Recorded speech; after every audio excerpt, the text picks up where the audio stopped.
Okay, Scott, we might make a start. Welcome everyone to the fourth Horizon 3 Biotech Investing webinar, hosted by Horizon 3 Biotech Fund and sponsored and conducted by FB Rights and Monsoon Communications. This webinar is being recorded.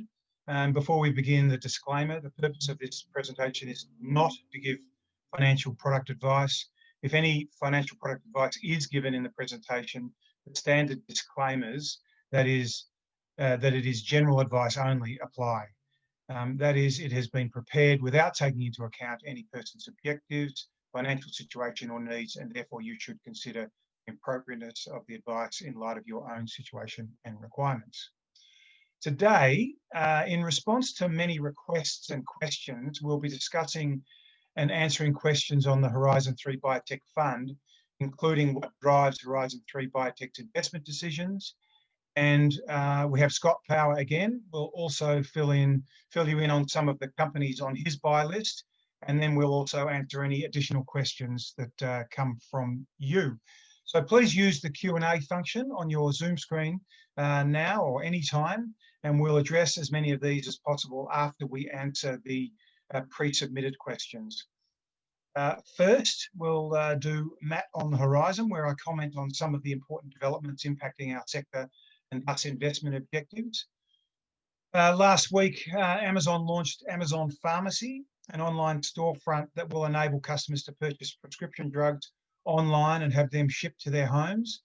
And I think that's via drones, but someone can correct me there. The Australian government has announced it'll be helping to deliver a $41 million boost to help commercialise life-saving medical discoveries, including a nasal treatment to fight COVID-19 by Enna Respiratory. This treatment, INNA-051, works by stimulating the innate immune system, the first line of defence against the invasion of pathogens. And while we're on the subject of nasal products, Rhinomed Limited announced that it had successfully registered its novel nasal swab with the US FDA as a Class 1 device to collect samples from the nose to detect upper respiratory tract disease, including flu and coronavirus. Eli Lilly is teaming up with cell and gene therapy biotech Precision Biosciences to develop in vivo gene therapies for three gene targets, starting with Duchenne muscular dystrophy. And after analysing a large patient registry, researchers at the Cleveland Clinic suggested that the over-the-counter sleep aid melatonin, which I don't find useful for sleep aid, I can tell you that much, may be possible option for treating COVID-19. So that's interesting. And now 3 COVID-19 vaccines seem to be proving all the naysayers wrong.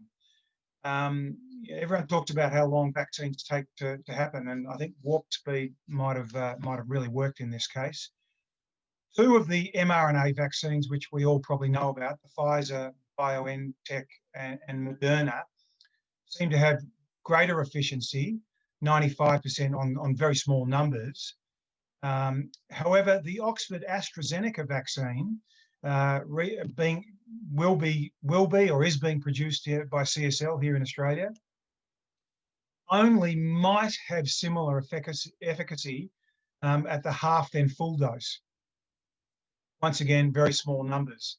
However, the Oxford AstraZeneca product vaccine does have some advantages in cold chain storage. So it's 4 degrees in the fridge versus -70 and -20 degrees, and is also about 1/10 the cost per dose. So clearly that could be an advantage for the low middle income countries. Regeneron's COVID-19 antibody cocktail joins Lilly's treatment as cleared for emergency use by the FDA. And finally, Merck is acquiring OncoImmune for its COVID-19 therapeutic, CD24FC, for US $425 million cash. Now it's time to answer some of the many questions we've been asked about the Horizon 3 Biotech Fund through this investment seminar and while talking to people in person. The first question we're going to address is what is the genesis of the fund? Mr. Jian Sun, who is the founder of HK Biotech, a protein peptides R&D service provider, began doing business in Australia in 2005. Since then, he has been struck by the quality of the technologies and R&D expertise, which I think we all locals knew. It was then that Horizon 3 set about to make a difference to the health of millions worldwide. In 2019, Mr. Sun and Mike Sullivan, the executive chair of Horizon 3 Biotech, began planning for a fund. Glenn Cross, Robin Chambers joined the board, and then I joined this year as Chief Investment Officer. Trying to get a planned $100 million Horizon 3 Biotech Fund aims to provide portfolio exposure to the global healthcare sector with local management who have a long and strong track record of delivering IRRs of greater than 20%. And with the corporate cornerstone investor being Mr. Sun and HK Bio of $10 million on board with pharma sector expertise, this is a unique opportunity to deliver a diversified healthcare fund with both expertise and breadth, resulting in up to 10 drug, device, diagnostic or digital healthcare company investments by a team driven by making a difference to the healthcare of hopefully millions worldwide. Another question we've had is how was the investment committee formed and who is on it? The Horizon 3 board determined what skills we wanted on the board so as to have expertise in each of our 20 key investment criteria, and experience and success in market and technology analysis, sector experience, deal-making experience, funds management experience, investment success and divestment track record were key. So we are fortunate to have, in no particular order, Scott Power, Ev Thomas, Paul Field, all known to most of you on this audience, but also Dr. May, the Chief Scientific Officer at HK Biotech. Several people have also asked, what is the structure of the fund? So the Horizon 3 Biotech Fund has been structured as an open-ended managed investment scheme of up to $100 million of funds under management to make up to 10 investments of approximately $10 million each portfolio company, typically over a 2 to 3 tranches. And I might just jump in there and just ask, why did you choose an open-ended fund? Yeah, thanks, Scott. That's a fair question because given my 14 years of experience at Bioscience Managers, they've all been 10-year closed funds. An open-ended fund allows greater flexibility in investment decision-making. There's no time pressure to make investments, no time pressure to exit investments. In addition, whilst illiquid, investors have the opportunity to exit or enter enter and exit subject to secondary market being present. So there's some advantages of why we've gone with that open-ended fund, Scott. Another question we've had is, what kind of investments will you make? Well, I've sort of touched on this a little bit. Horizon 3 Fund will make up to 10 investments in public and private drugs, devices, diagnostics, digital human healthcare. Predominantly in Australia, however, the flexibility means that we are open to overseas opportunities as well. Each investment needs to be considered capable of delivering a one-time return per annum of investment. So that's what the investment committee will look at. Clearly, in venture investing, not all of our companies will deliver that. However, if 3 or 4 of the up to 10 investments do, then we will deliver a 20% or greater IRR net to the investors. So initially, we'll target more mature companies, clinical stage, proof of concept, and thereafter we'll target earlier stage companies, preclinical and feasibility. we'll be patient in waiting for the right investments to ensure we deliver on our investor performance objectives. So that's the criteria. Another question has been, what type of investors are you targeting? Well, I can say from our AFSL, etc., definitely not retail. So I think from this slide, you see minimum $500,000. So it's sophisticated investors, institutional, strategic corporates, superannuation funds, family offices, and high net worths. And then another question, how are investment decisions made?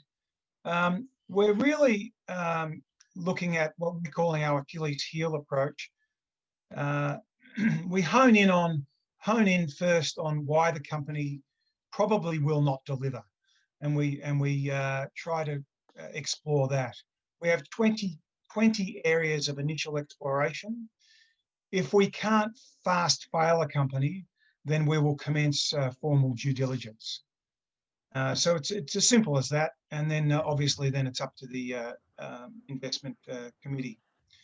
So I might throw to Scott there, and I might just stop sharing my screen.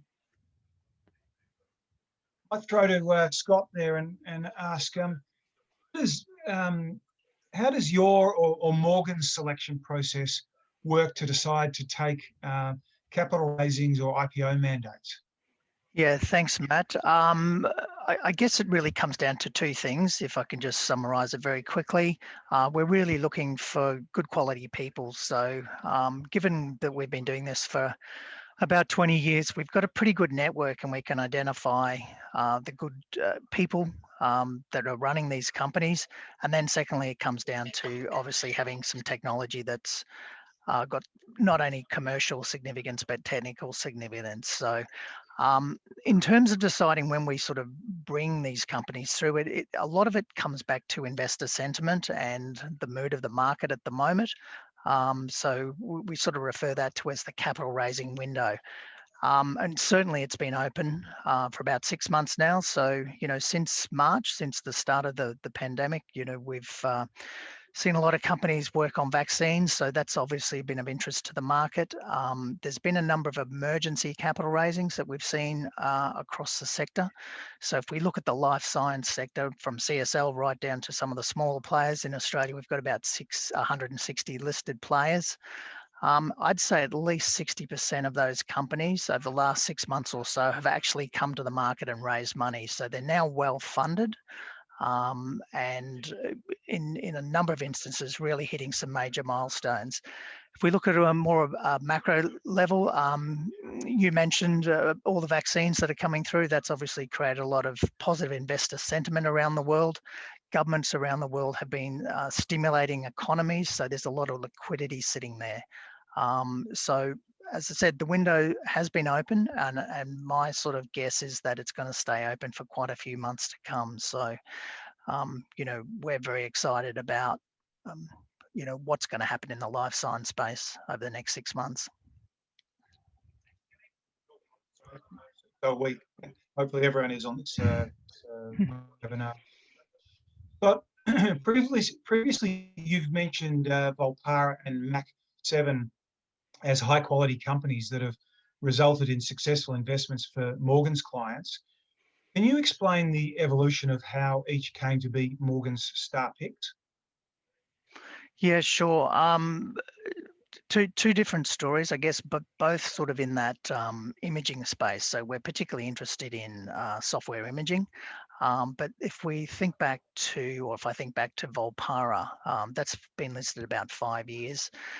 We first got introduced to the company through one of our contacts at Morgan's, who knew the chairman of Volpara. So that was Roger Allen, who was one of the founding shareholders in the business. What I did then was I went across to Wellington to sort of meet the staff and meet Ralph Hinem. And for those that have heard the Volpara story, Ralph will tell you that the technology came from the research he was doing in his PhD back in the year 2000. So this company's been around for about 20 years. So I got a really good sense of Ralph's passion for the business. I managed to meet a number of his key staff at that time, and I was also able to talk to a number of customers that were using their product.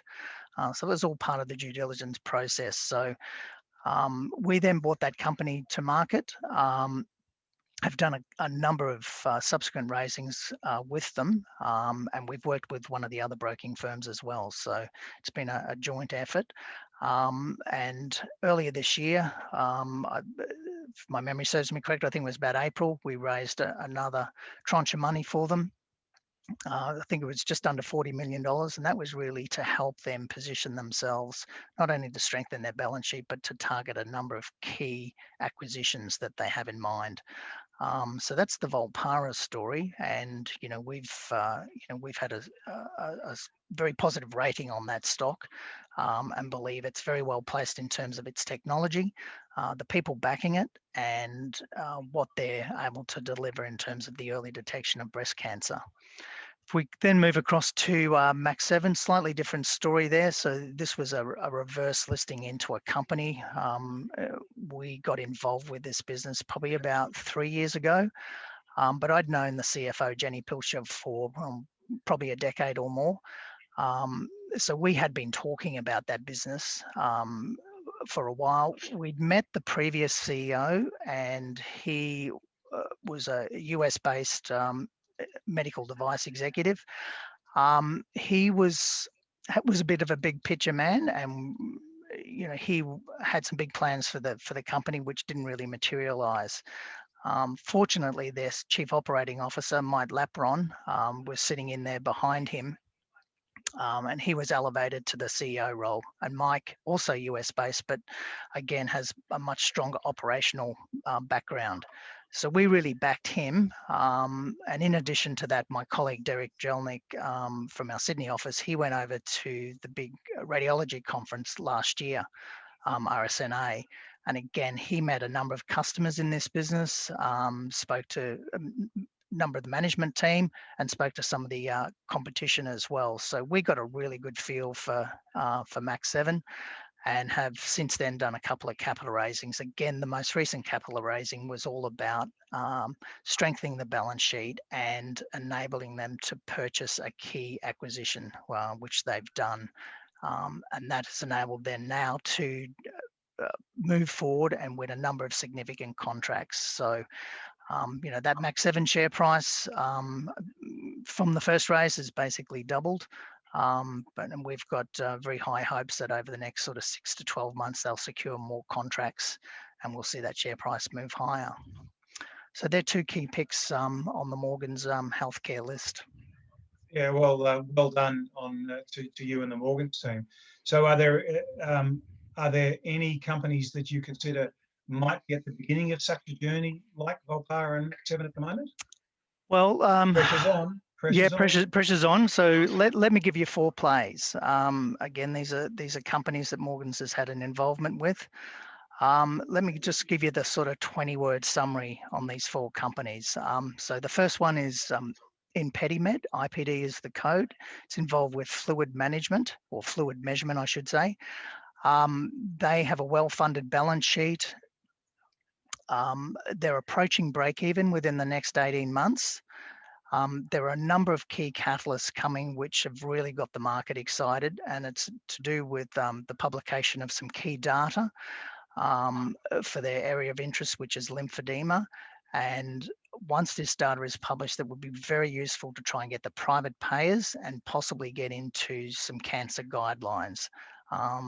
They have a revenue model which is SaaS-based, and that is growing rapidly each quarter. So that's one that's really sort of caught investors' attention recently, and we can see that one going a lot higher. So that's ImpediMed. Second one I'll mention is MicroX. MX1 is the code. Again, the balance sheet is well funded. It's also within about 18 months of break even. They've developed a portable X-ray machine for both hospital and military applications. Using their technology, they've managed to bring the weight of these portable X-ray machines down from 500 kilograms down to 90. So that has enormous competitive advantage. that technology has also broader applications in area of airport security and early stroke detection. So that's MicroX. Again, a really interesting story that we think has got enormous potential over the next 12 months. Third company I'll mention is a company called Neuron Pharmaceuticals. It's been around a long time. Again, the balance sheet is well funded. It operates in the area of a number of neurological disorders. Importantly, they have a phase 3 trial, which is fully funded by a pharmaceutical partner, and then they've got some earlier stage products coming through their pipeline, which look very interesting. So that's starting to pick up a head of steam. I think it's currently trading around $1.40, but we can see that one moving a lot higher.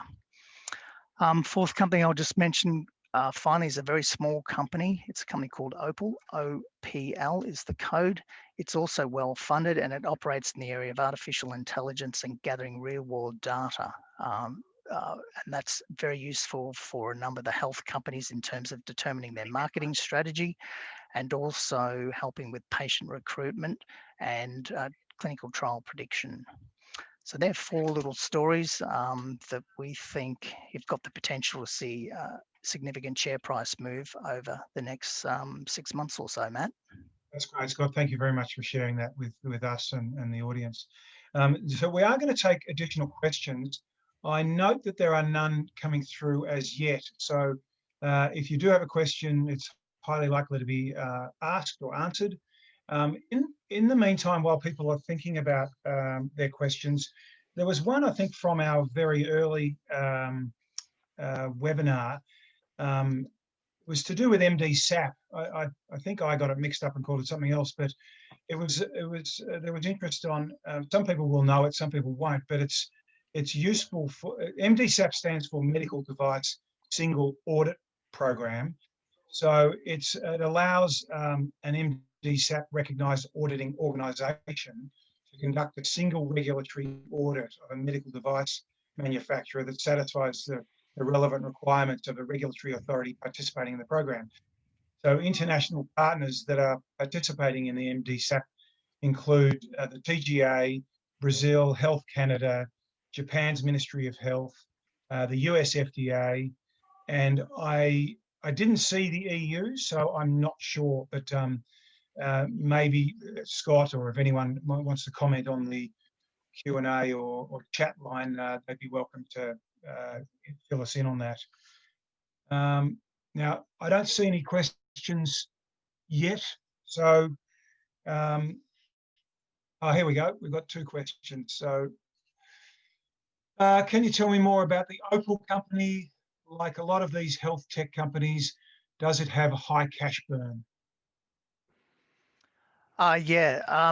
So that basically it's approaching break even. So what they've told the market is that they expect the next quarter to be cash flow positive.